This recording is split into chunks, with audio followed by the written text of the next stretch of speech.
এই পেশাব থেকে অপবিত্র থাকার কারণে বেশিরভাগ কবরের আযাব হয়। পেশাব করার পর যদি পেশাব গায়ে বা জামা কাপড়ে লাগে, এরকম লাগছে এরকম সন্দেহ হয়, তাহলে কি এরপরের ইবাদতগুলো জায়েজ হবে?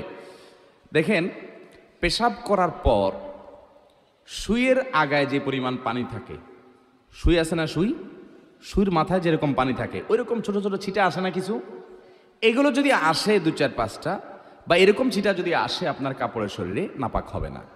এটার কারণে নাপাক, এটার কারণে অহেতুক পেরেশান হবে না। তবে এগুলোর জন্য না আসে তার জন্য সতর্ক থাকতে হবে, কারণ ফাইন্না আম্মাতা আযাবিল কবরি মিনহু, নবী সাল্লাল্লাহু আলাইহি ওয়াসাল্লাম বলেছেন ইস্তানজিহু মিনাল বাউল, পেশাব থেকে তোমরা বেঁচে থাকবা, সতর্ক থাকবা, কারণ বেশিরভাগ কবরের আযাব পেশাব থেকে অসতর্ক থাকার কারণে এবং চগলখুরি একজনের কাছে আরেকজনের কাছে লাগানোর জন্য, সবার কাছে যায় ভালো থাকে পিছনে বদনামি করে, এই চরিত্রের কারণে আর এই পেশাব থেকে অপবিত্র থাকার কারণে বেশিরভাগ কবরের আযাব হয়। এই জন্য পেশাবের ফোঁটা থেকে বাঁচে থাকার চেষ্টা করবেন।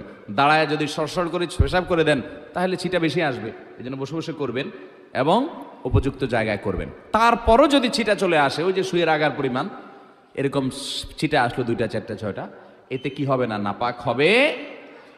সতর্ক স্বরূপ পায়ে আসছে, পাও ধুয়ে ফেললেন, শেষ।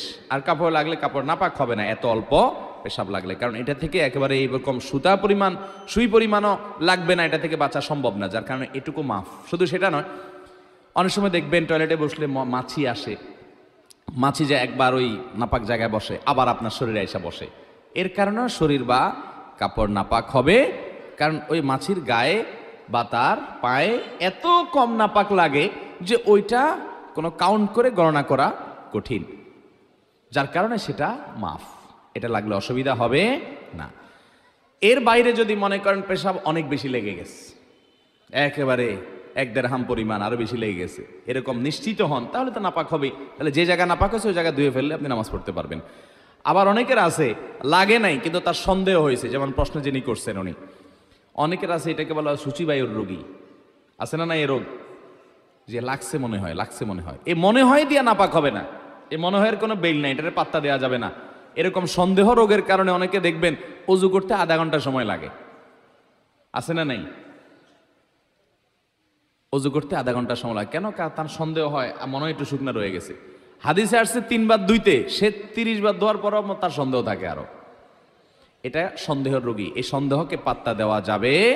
আপনি 3 বার ধুইবেন, ডলবেন, এরপরে যদি আপনার মনে বলে যে মনে হয় শুকনা রয়ে গেছে, ওরে বলবেন তুই দূর হ, আমি হাদিস অনুযায়ী 3 বার ধুইছি, অতএব আল্লাহর সাথে আমি বুঝুম, যা, কোনো টেনশন নাই, টেনশন করবেন না। এই অতিরিক্ত টেনশন করতে অনেকে ওযু করতে করতে নামাজ শেষ হয়ে যায়, জামাত শেষ হয়ে যায় 1 রাকাত 2 রাকাত, আছে না নাই? মুখে নিয়ত, এটা তো পড়া কোনো নির্দেশ করানো দিছে নাই। আমি একবার এক ব্যক্তিকে দেখলাম নামাজের পাশে দাঁড়াইছে জামাতে, আমার পাশে আইসা, সে নাওয়াইতুয়ান পড়তে পড়তে এই অর্ধেক পড়ে আবার শুরু থেকে পড়ে, হয় নাই মনে হয় আবার পড়ে, এসব করতে করতে ইমাম বেচারা রুকুতে যায়, রুকুতে ওইটা দাঁড়াই হয়ে গেছে, আর সে নাওয়াইতুর মধ্যেই পড়ে রয়েছে, যেটা পড়ারই কোনো নির্দেশ ইসলামে নাই। তো যাই হোক, কোনো প্রকার সন্দেহের রোগকে গুরুত্ব দেওয়া যাবে। হ্যাঁ, আপনার প্রায় এরকম হয় না, হঠাৎ করে মনে হচ্ছে পেশা ভিজা এবং কাপড়টা মনে পড়ে গেছে, সন্দেহ হচ্ছে, তাহলে ওটাকে ধুয়ে ফেলান, বাস শেষ। আরও যে ছিটার মতো পড়ে ওইটার কারণে নাপাক হবে না।